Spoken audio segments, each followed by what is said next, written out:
बिहार में उपचुनाव के रिजल्ट आ गए और चारों सीटों पे तस्वीरें बिल्कुल क्लियर हो गई है और क्लियरिटी में ये दिखाई दे रहा है कि एनडीए का बोलबाला है और वहीं पे तेजस्वी यादव और उनकी समर्थित जितनी भी पार्टियां हैं वो सब के सब चुनाव हार चुके हैं।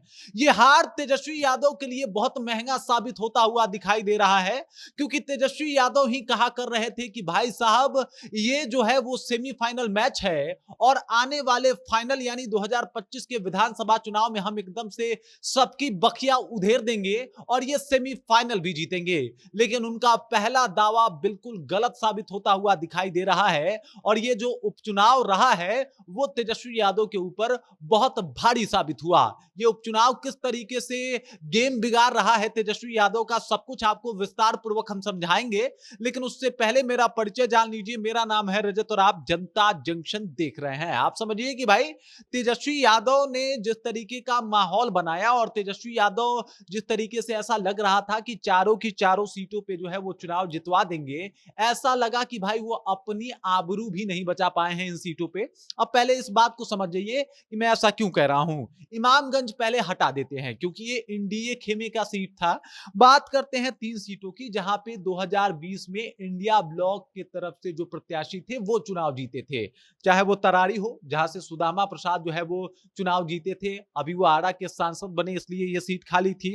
रामगढ़ की बात की जाए तो यहां से सुधाकर सिंह विधायक थे और फिर उनके छोटे भाई के हिस्से में ये सीट जाती है और वो यहां से चुनाव लड़ते हैं। और वहीं अगर बेलागंज की बात की जाए तो सुरेंद्र यादव 34 साल का रिकॉर्ड था कि भाई आरजेडी को यहां से कोई हरा ही नहीं सकता और ये सभी के सभी रिकॉर्ड जो है वो ध्वस्त हो गए। 2 सीटें ऐसी है चाहे वो रामगढ़ हो या फिर बेलागंज हो, वहां पे आरजेडी हमेशा एक महत्वपूर्ण भूमिका में रही है और वो माना जाता था कि भाई ये आरजेडी का गढ़ है, चाहे वो रामगढ़ हो या फिर बेलागंज हो। लेकिन ये दोनों सीटें हार गई और तो और उनके गठबंधन के तरफ से जो लड़ रही थी तरारी से कम्युनिस्ट पार्टी, वो भी वहां से चुनाव हार जाती है और सब जगह पे एनडीए जीत रही है। और ये जीत बताता है कि एकदम से तेजस्वी यादव के रोड शो का, तेजस्वी यादव के रैलियों का जनता के ऊपर ज्यादा प्रभाव पड़ता हुआ दिखाई नहीं दे रहा है। भले आप जाइए, आप जाके गमछा घुमाइए, भले आप जाइए आप मोदी जी को चोर कहिए या फिर उनके नकल में आप कुछ भी कह दीजिए, आप जाके पूरा माहौल लूट लीजिए, आप अपनी सभाओं में 1 लाख लोगों को बुला लीजिए, लेकिन इंपॉर्टेंट बात यह है कि आप उन्हें वोट में तब्दील नहीं करा पा रहे हैं और ये सब कुछ एकदम स्पष्ट तौर पे दिखाई दे रहा है। और ये हार बताता है कि भाई साहब अगर आप अपने भीड़ को वोट में कन्वर्ट नहीं कर पा रहे तो फिर आपकी स्थिति खराब है। बेलागंज की स्थिति देखिए, बेलागंज में क्या था, एम वाई समीकरण था और एम वाई समीकरण को बचाने के लिए बीमार लालू यादव जाते हैं, लेकिन वो वहां पे सीट बचा नहीं पाते। हीना साहब को लेके पूरी फील्डिंग सेट करते हैं। इससे पहले ओसामा साहब जाके पूरा मुसलमानों को एक करने की बात करते हैं। तेजस्वी यादव भी वहां पे रैली करते हैं, लेकिन उसके बाद भी अगर कुछ बात नहीं बनती तो आप समझिए कि आरजेडी की पकड़ और वो जो एम वाई समीकरण है वो उसका विघटन हुआ है, वो टूटा है। और अगर ये समीकरण टूटता है तो आप समझिए कि ये बहुत बड़ा एक साथ 18% वोट जो है वो अलग होता हुआ दिखाई दे रहा है और इसी वजह से 2025 के विधानसभा चुनाव में तेजस्वी यादव भी काफी दूर जाते हुए दिखाई दे रहे हैं। वही अगर बात किया जाए तो रामगढ़ में भाई साहब आपका बोलबाला था। रामगढ़ का मतलब जगदानंद सिंह होता था। रामगढ़ में जगदानंद सिंह जिसके तरफ इशारा कर देते थे वो चुनाव जीत जाता था।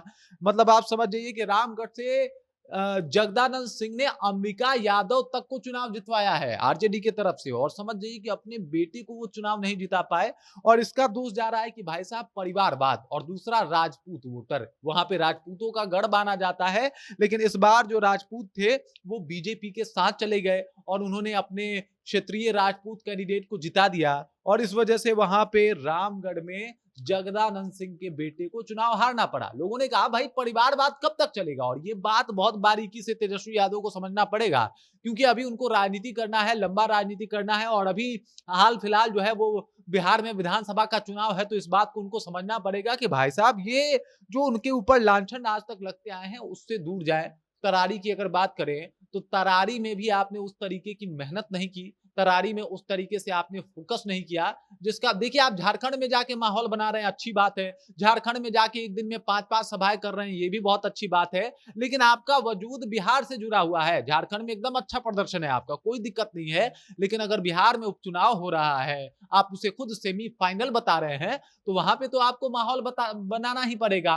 तो ये 3 सीटें जो इंडिया ब्लॉक की थी, वो आप हार गए, वो भी विधानसभा चुनाव से 1 साल पहले। मतलब इस पे आपका कब्जा था और उसे आप हार गए, तो फिर आप कैसे ये दावा कर सकते हैं कि 2025 में आपकी सरकार बनेगी, या फिर जिस मैसेज और जिस संदेश के साथ आप जनता के बीच में जा रहे हैं, उस चीजों को जनता एक्सेप्ट भी कर रही है। और इसी वजह से ऐसा लगता है कि भाई तेजस्वी यादव चाहे जो भी दाव खेले, चाहे जितना भी प्रयास करें, लेकिन जनता उनको एक्सेप्ट नहीं कर रही है। मतलब भौकाल पूरा बनाने में एकदम कोई कोर कसर नहीं छोड़ रहे, भीड़ जुटाने में भी कोई कोर कसर नहीं छोड़ रहे। एकदम से आप जाइएगा तो हरियर गमछा और टोपी से एकदम मैदान पट जाता है, जिस मैदान में तेजस्वी यादव जनता को संबोधित कर रहे होते हैं। लेकिन सिर्फ इतना से काम नहीं चलता, और इस वजह से तेजस्वी यादव को, मतलब आप समझिए कि सिर्फ फेसबुक का नेता बन के तेजस्वी यादव अगर चाहते हैं कि वो चुनाव जीत जाए, तो बिल्कुल गलत सोच रहे हो।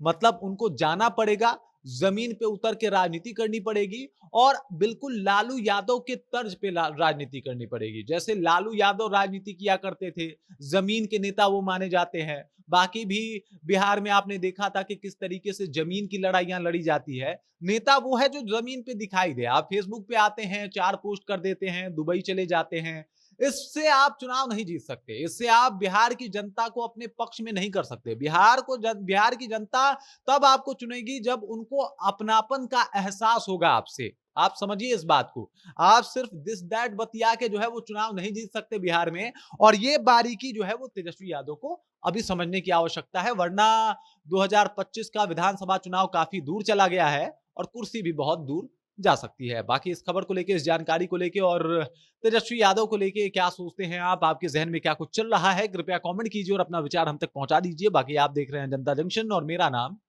रजत है।